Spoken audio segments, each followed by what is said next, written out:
Hello, I'm Mary Fate and welcome to Cover, where we meet West Australian authors and hear about their latest books. The show is presented by writingWA, the peak body for writing and associated activities in Western Australia, in partnership with Westlink TV. My guest today is Kim Scott to discuss his fourth novel, Taboo. Welcome, Kim. Lovely to be here, Mary. Now, I want to talk to you first about your sort of overarching intent of this book, about the worlds of Aboriginal and non-Aboriginal and the damage that can be done in between those worlds and healing, I guess. What can you explain it better than me? I think you pretty well nailed it there, Mary. Yes, I always find it difficult to be pithy about the book, but I think it is about a book. I think it is about people at the intersection of Aboriginal and non-Aboriginal worlds, damaged because of being there and being healed and transformed, certainly their relationships transformed through a connection with a pre-colonial heritage. So with that as the broader context then, tell me a little bit about the actual storyline of Taboo. It's a group, a collection of Aboriginal people returning to their ancestral place, which has a harsh and hostile history associated with killing 100 or so years ago. Going to the place at the invitation of local landowners and a local council to be part of a peace park opening ceremony. And the Aboriginal people, the Noongar people, are doing a sort of so-called culture camp as part of that to do a presentation for the opening. Now, I know that this book is not autobiographical at all, but there are lots of parts of it which are either true story, true history, or things that you've personally been involved in, like language projects. Can you speak about some of the main elements that are actually true in the foundations of this story? No, I'm not going to do that. I'm not going to let on. Yeah, look, I think it's deeply informed by work I do in language revitalisation, the Williman Noongar Language and Stories project. And so it's deeply informed as someone in a group of people, small group of survivors returning to ancestral country and regathering language and other materials to do with the antiquity of that place. So making artefacts, reconnecting with the sense and the sensuality of place, and finding and consolidating that knowledge and that sense of heritage in a home community. So therefore it's also deeply informed by ancestral place, those sort of activities. And that danger of being critical of myself, it's a preoccupation of mine.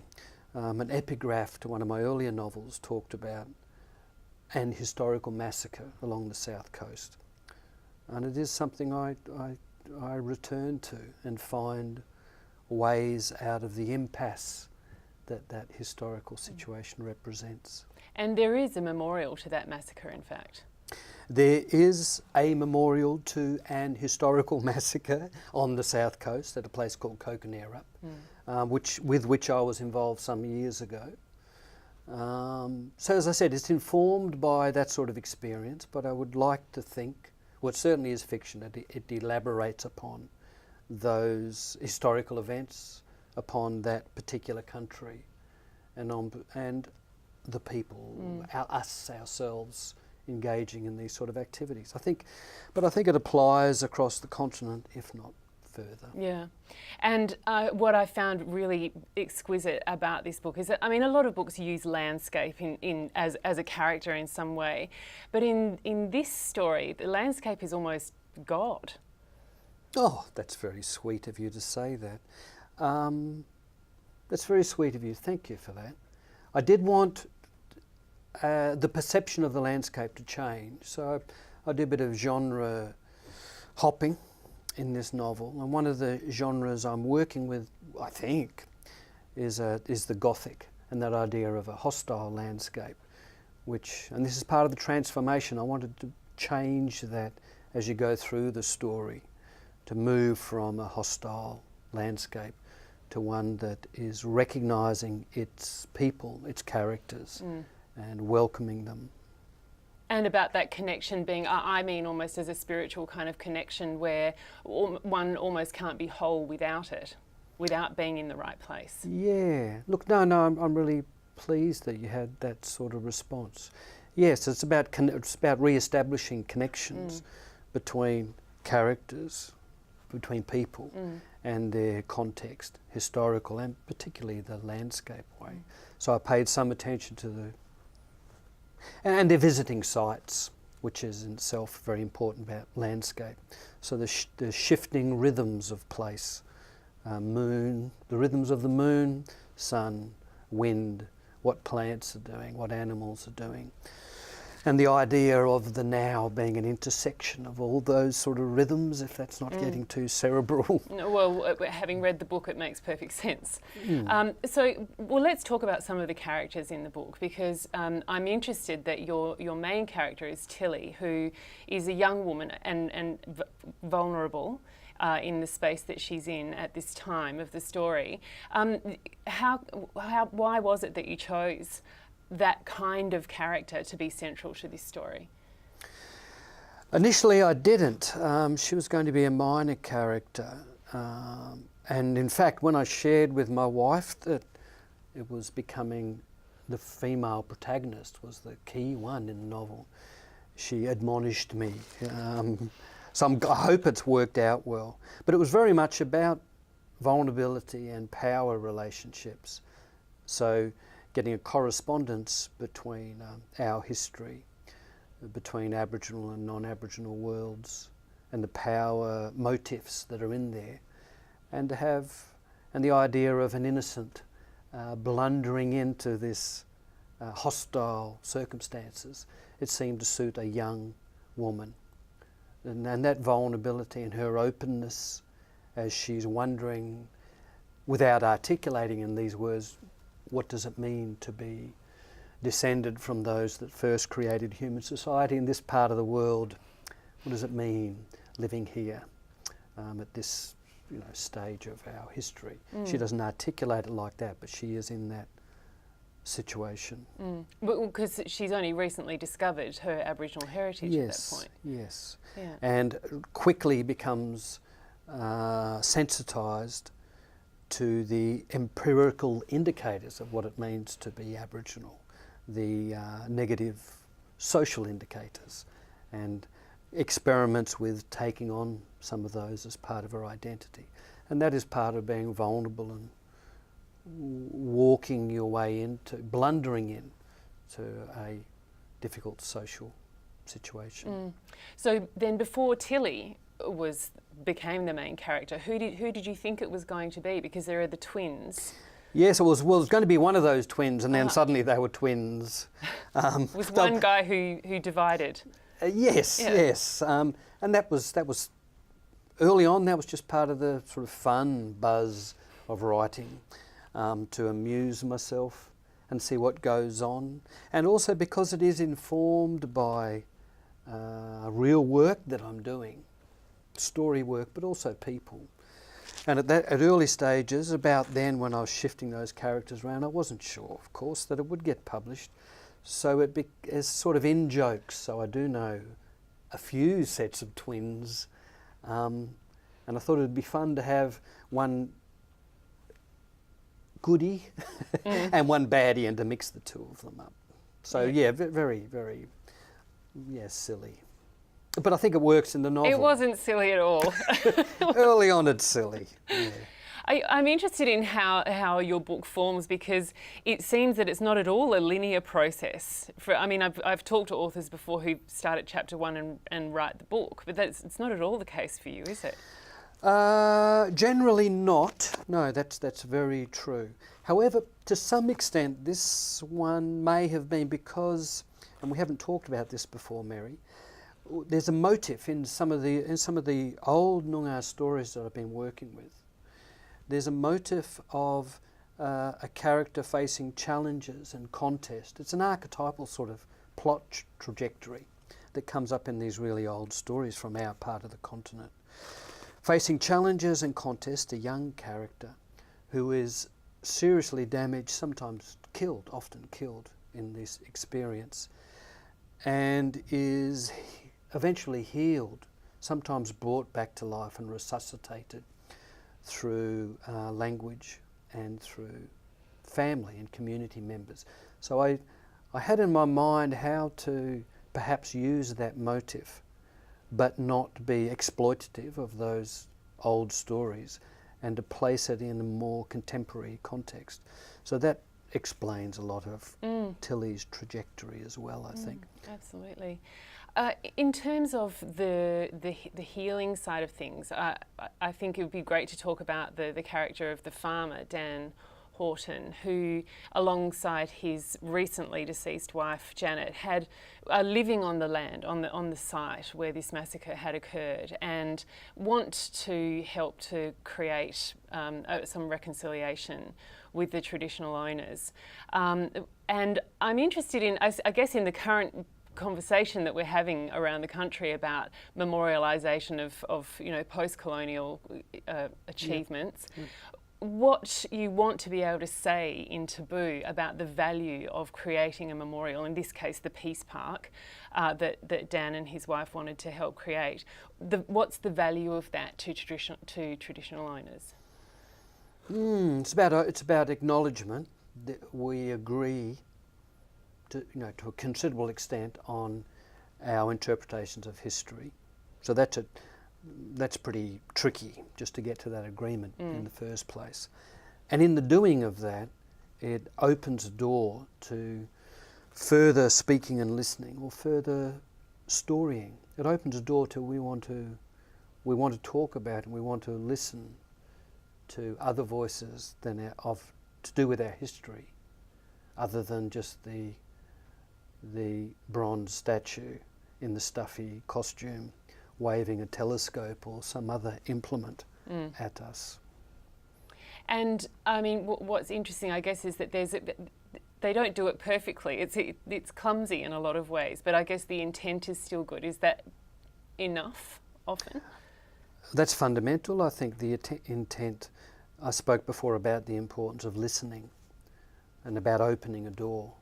If that is the intent, and for us to be together in this place and to perhaps share that deep sense of history and that deep sense of being in this place and those deep stories that are embedded in the landscape.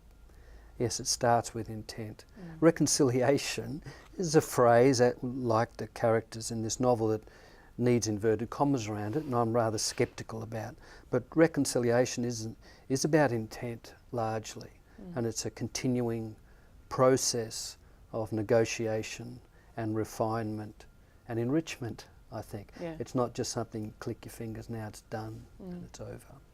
What was interesting to me about Dan and Janet and their wish for this peace park was that their son, Doug, turns out to be the darkest. Don't give it all away now, calculated character in the book. I won't give it all away, but I am curious as to how, I guess, that character, I thought you drew him well in the sense that he stayed with me, put it that way. But it was curious to me that he was able to be the product of those people who had such good intent. Yeah. Yes, the major motivator for reconciliation in that little triangle is the deceased woman. So she, in a sense, in the novel joins the ancestral spirits of that place, in a sense. Her husband is more reluctant, I think, in the he's motivated in it because of his ex-wife and because of Tilly, their old temporary relationship, and Tilly's family, that he's starting to recognise their presence in the community when he was a youth. Doug himself is some sort of representation, because there's elements of the fairy tale in this novel also. Well, he's in some ways a representation of evil, and part of his evil comes from inheriting and accepting the story of conquest, of simple conquest. So he seems to be someone who accepts that brutal power relationship that's in our history. Stolen country, a minority surviving the killing times, and then a discriminatory regime. He's unquestioningly accepts that and exploits it. So in some ways, and talking with editors, we had discussions about this. I wanted readers, without getting brute, and I hope I'm able to be nuanced and subtle in talking about history, but fundamentally I'm happy for readers to say, what is motivating Doug? Why is he like he is? And to answer that, he's like he is because he's the inheritor of that sort of view of history. We won, we did it like this, that's the way the world is, might is right. He's brutalised. Which again goes back to the idea of people living on the border of being Aboriginal and non-Aboriginal, and how that damage occurs. The damage doesn't just occur to Aboriginal people. Yes, exactly. So he knows about aspects of Aboriginal life. He's a parole officer. We're overrepresented in the prison system. He exploits his knowledge. He doesn't to increase his own power. He damages Aboriginal people through his use of power. He pretends at being helpful. So yeah, that there's an aspect of our society, I think, even though Doug is, some would say, rather undeveloped, and what is his motivation? I think if you unpack it, my interest was in having readers unpack it in those sort of terms, and then offer these other alternatives in all the other characters in the novel. I want to ask you about language in Taboo, because you refer to the old language or the ancestral tongue, but you don't use it. And I know that was quite a considered decision by you not to do that. Why did you decide not to? What do you think it was the right? Do you think it was the right decision, or what, Mary? But I already know why. Number of reasons. In earlier novels, I have used language. Benang. The name of one of my earlier novels is a Noongar word. Bobby Wabalangin in an earlier novel uses Noongar language. This time I didn't want to, because I wondered a bit about one's readership and people not being familiar with Noongar language. So therefore, what was I doing? Was I just posturing authenticity and otherness? So that was one of my considerations. Another one was that there are many Aboriginal languages across the continent. I wanted to be able to speak to efforts to revitalise and keep those languages strong across the continent. Thirdly, I wanted, by saying the ancient tongue, the old language, the language of antiquity, to, without being pretentious or pompous, to draw parallels with the function and role of other languages of antiquity. In the Northern Hemisphere, the great cultural renaissance that came from not only digging up shards of pottery and broken statues, but also revitalising ancient languages and the insights and the knowledge that brings into to re-energise contemporary life and culture. So that created a renaissance in the Northern Hemisphere.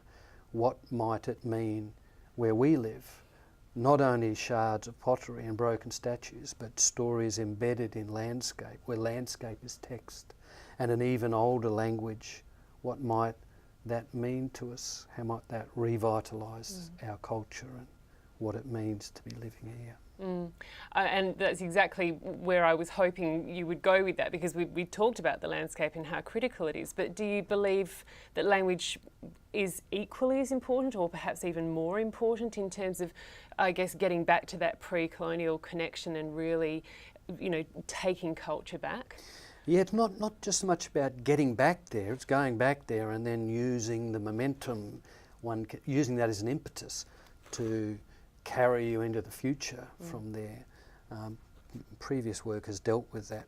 And also it offers narratives that to Aboriginal people. So speaking as a Noongar, some of those stories, some of those ancient stories offer fantastic alternatives to just the narratives one inherits from a legacy of oppression. And I think that's really important. But they offer us different genres. They offer us different ways of being and of relating. And as I believe that some of those narratives and that language are major denominations in the currency of identity and belonging. And if we can recognise that and agree that that might be the case, Aboriginal peoples as offering or exchanging these denominations, this currency, it helps us move into a position of power. Even through, and in the language project with which I'm involved, I've found myself using the phrase, the paradox of empowerment through giving, in terms of storytelling. If we are offering bits of these stories of antiquity in this place of the world, and these stories carry the rhythms of place that I referred to earlier, and people are listening to those and want to hear them, and we're able to share them, that changes power relationships through storytelling. And naturally I find that very attractive. So language offers those things. And this is where we get to the transformation part, I guess, isn't it? The transformation, it transforms relationships. And I've seen this again in the language project. As I said, it informs this novel. People, the pioneering families, the colonising families, wondering about what other depths, what does it mean to be living here, and coming toward understandings of how to see their natural environment, how to understand their history differently, and the importance of listening to Aboriginal voices. So that starts to shift, that creates the opportunity for different power relationships, and thus the importance of that knowledge being consolidated in home communities and being shared in appropriate ways. And it's and the different narratives that it gives us. So for instance, the history is sometimes reduced and converted into history of colonisation, is sometimes reduced to something like the genre of military history, resistance stories like Gallipoli and others. In some of these older stories that are around us, are latent, there's whole other genres to do more with self-realisation and of transformation, in fact. And they interest me a lot. You begin the book with a collective ancestral voice, which is quite beautiful to read, and there's a part of it which I hope I can find now in my notes, but you've this is the very first page, and they say, our people gave up on that payback stuff long ago because we always knew death is only one part of a story that is forever beginning. This is I guess this is the transformation stuff too, but it speaks to me of a forbearance. Yes. Given everything. Yes. That's it is a sort of an ancestral voice. It's an ancestral voice that is still finding a way to articulate itself. It is forbearance, I'd like to think, and there is, I am descended from so-called massacre country, as some would put it, really hostile history, and the isolation that's part of that. And in my extended family, in my little community, we sometimes fret about that. And I have heard members of the community say something that is very awkward to say, like that. We gave up on that payback stuff because most of us were killed way back then. But I want to find a way to make that's not where we finish. And again, that's transformation and resuscitation and rebirth and continuing those old stories that are still with us, and they shift and move and transform to include other things. I hope it works in the novel, but those couple of phrases are very important to the little community of which I'm part. we gave up on that payback stuff. That's a hard thing to say, and a politically difficult, if not incorrect, thing to say. But there's these other ways of storying it, is what I want to get to. There's these other ways of storying it. The story's not over yet. I always ask people at the end of a conversation for Cover to Cover about a West Australian book that they recommend. And I believe you're going to recommend Gail Jones's Sorry. I think that's a very important book, and I think Gail Jones is a beautifully elegant novelist. But from moment to moment, depending on the context, I could recommend different novels. This one we're talking a lot about place, so I may recommend something like Line of Sight by David Wish Wilson, which I think is a lot about place, but in a very specific genre. Sorry, Gail Jones' Sorry, is a very important book to me, partly because it's dealing with some of these themes which we've been addressing here. And she wrote it before I think our federal politicians had said sorry formally. So it was also a really clever way to be deeply political in a very inclusive way.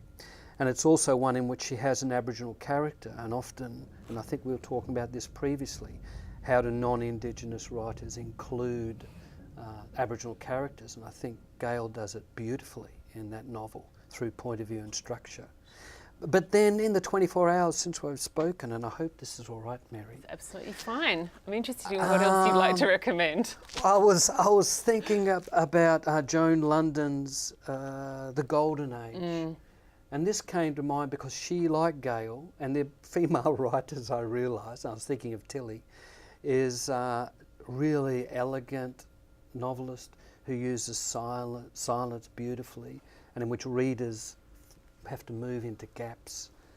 But I wanted to finish with that one because it's so compassionate, I think, and it's so much imbued with golden light and love. And I think Joan London is a wonderful writer. So I think I'll finish with The Golden Age, given what we're talking about as some sort of future time we're moving toward. Well, you use the terms nuance and subtlety in our conversation, but really I think few could have done what you've done with the nuance and subtlety that you've done it in Taboo, and congratulate you on an extraordinary piece of work. Thank you so much for joining me on Cover to Cover today. Mary, you smooth-talking woman, thank you very much. If you're in a book club, then we recommend all the books we featured on Cover to Cover for your group to read. To prompt your discussions, we've created book club notes that you can download from the For Readers section of writingWA's website. You can also subscribe to our monthly newsletter to receive information about our featured book. Crow Books in Perth stock all the books featured on this show, so if you're unable to buy these books locally, give Crow a call. If you mention that you saw the book on Cover to Cover when you place your order, you'll get the postage free. The writingWA team loves receiving your feedback about Cover to Cover. If you've enjoyed this episode or previous ones, then please get in touch to let us know. Your feedback is important. writingWA provides a range of services to support West Australian writers at all stages of their careers. See our website for information about these services and get in touch if you need to find out more. Thanks for joining me again this month. Thanks to our presenting partner, Westlink TV, and thanks again to my guest, Kim Scott. Thank you, Mary. Enjoy reading local and see you next time.